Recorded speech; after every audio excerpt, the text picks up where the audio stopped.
Halo teman-teman, kali ini saya akan berbagi informasi mengenai 5 pemain yang besar kemungkinan akan menjadi saingan Tom Haye untuk menjadi pemain inti di dua klub calon pelabuhan barunya teman-teman.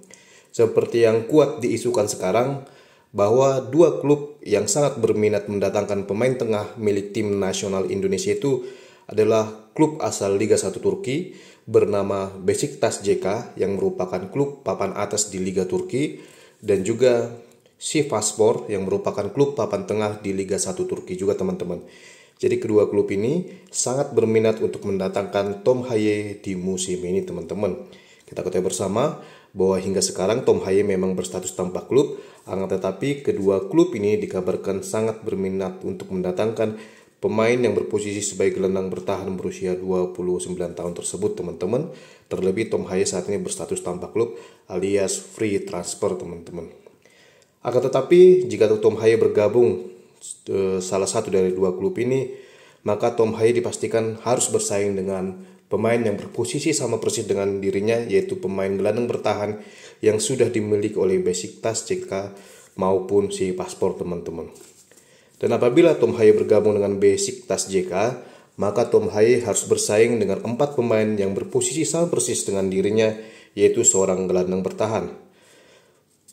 Saingan pertama yang harus dihadapi oleh Tom Haye untuk memperebutkan satu tempat di tim inti Beşiktaş jika memang bergabung dengan klub ini adalah Muatasem Al-Musrati teman-teman. Pemain ini memang baru saja didatangkan oleh Beşiktaş dari klub asal Liga 1 Portugal yaitu SC Braga teman-teman, di mana Beşiktaş mengeluarkan biaya transfer 191,50 miliar rupiah untuk mendatangkan pemain tim nasional Libya ini. Kita bisa lihat teman-teman bahwa Al-Musrati ini merupakan seorang gelandang bertahan berusia 28 tahun yang tercatat masih aktif membela tim nasional Libya, walaupun di sini tercatat sebagai mantan pemain internasional Libya teman-teman. Di mana Beşiktaş JK ini mendapatkan Muatasem Al-Musrati dari SC Braga dengan biaya transfer yang lebih rendah dari harga pasarnya, karena harga pasar dari sang pemain sendiri adalah 243,34 miliar rupiah.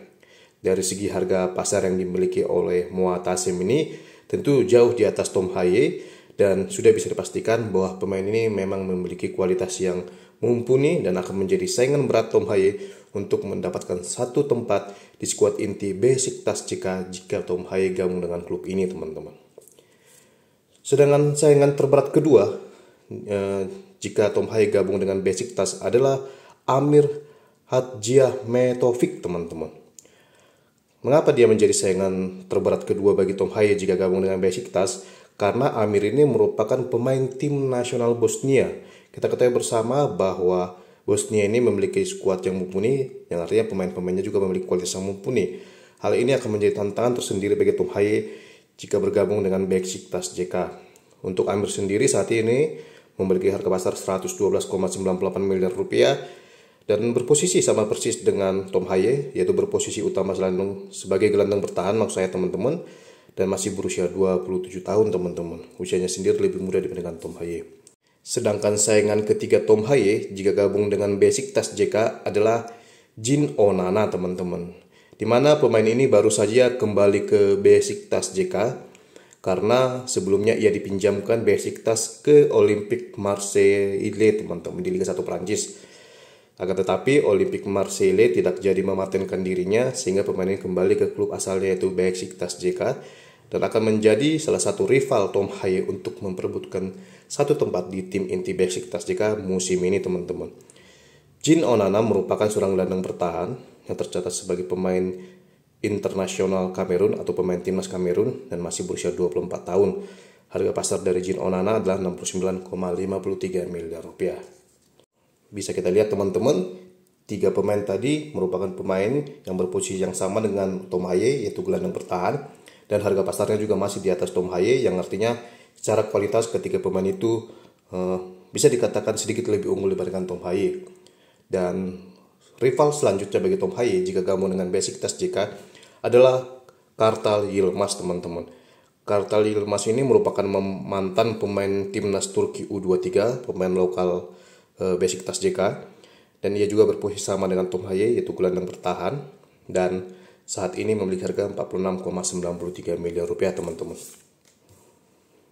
Jadi jika Tom Haye gabung dengan Besiktas JK, maka Tom Haye harus berjuang keras untuk mendapatkan satu tempat di skuad inti Besiktas musim ini.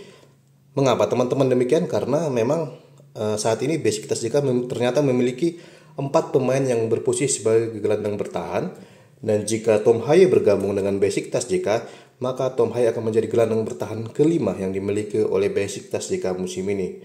Maka cukup mengherankan memang mengapa Besiktas JK masih pemain berposisi sebagai seorang gelandang bertahan seperti Tom Haye, mengingat mereka sudah memiliki 4 pemain yang berposisi yang sama dengan Tom Haye. Bahkan dari segi harga pasar, keempat pemain tersebut memiliki harga pasar yang juga mirip-mirip dengan harga pasar Tom Haye, bahkan ada beberapa pemain yang jauh di atas Tom Haye teman-teman.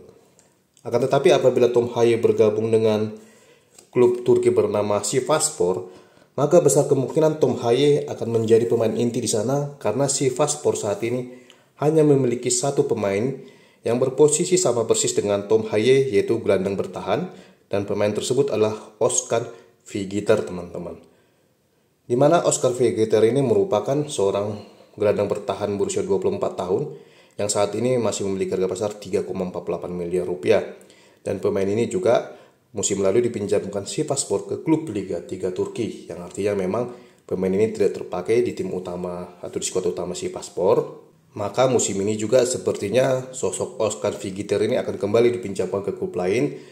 Maka dari itu tidak heran apabila Sivasspor mencari gelandang bertahan baru yang memiliki kualitas yang mumpuni sekelas Tom Haye teman-teman. Jadi menurut saya Tom Haye jauh lebih berpeluang gabung dengan Sivasspor, karena di sana ia besar kemungkinannya akan menjadi pemain inti, dibanding jika Tom Haye bergabung dengan Besiktas JK, karena di Besiktas saingan Tom Haye untuk memperebutkan satu tempat di skuad inti Besiktas terbilang berat teman-teman, karena ada 4 pemain yang akan menjadi saingan dia teman-teman. Dan sebagai informasi tambahan teman-teman, bahwa di musim lalu kedua tim yang berminat terhadap Tom Haye ini finish di papan tengah Liga 1 Turki teman-teman. Kita bisa lihat bahwa musim lalu Besiktas ini finish di peringkat 6 pada klasemen akhir Liga 1 Turki 2023-2024. Sedangkan Sivasspor ini finish di peringkat 7 dengan koleksi 54 poin di Liga 1 Turki 2023-2024 teman-teman. Tapi memang perlu ada catatan bahwa Besiktas ini masih jauh lebih elit dibandingkan Sivasspor teman-teman, karena Besiktas ini merupakan salah satu klub papan atas di Liga Turki. Jadi jika Besiktas finish di peringkat 6 itu adalah sebuah masalah bagi Besiktas, beda halnya dengan Sivasspor yang finish di peringkat 7 pada klasemen akhir Liga 1 Turki adalah sebuah prestasi, karena mereka memang bukanlah tim papan atas di Liga Turki teman-teman. Oke teman-teman, demikianlah informasi yang bisa saya bagikan kepada teman-teman semua di video saya kali ini. Intinya jika Tom Haye bergabung dengan Besiktas, dia akan mendapatkan saingan 4 pemain yang secara kualitas tidak kalah daripada Tom Haye. Dan jika ia bergabung dengan Sivasspor, maka Tom Haye hanya mendapatkan satu pemain saja sebagai saingannya, dan besar kemungkinan ia akan menjadi pemain inti jika ia gabung dengan Sivasspor teman-teman. Dan mengingat musim lalu Tom Haye menjadi pemain inti di klub Liga 1 Belanda yaitu Heerenveen, memang secara kualitas Tom Haye memiliki kualitas mumpuni untuk bersaing di klub manapun di Liga Super Turki. Mengingat kualitas klub Belanda terlebih yang bermain di Liga 1 atau kasta tertinggi Liga Belanda tidak kalah dari klub-klub yang bermain di Liga 1 Turki teman-teman. Bahkan secara kualitas, secara ranking, Liga Belanda masih lebih baik dibandingkan Liga Turki teman-teman. Oke teman-teman, demikian informasi yang bisa saya berikan. Jika teman-teman menyukainya silahkan like, subscribe, komen, share, sobat yang bijaksana. Dan sampai ketemu lagi di video selanjutnya teman-teman. Terima kasih teman-teman.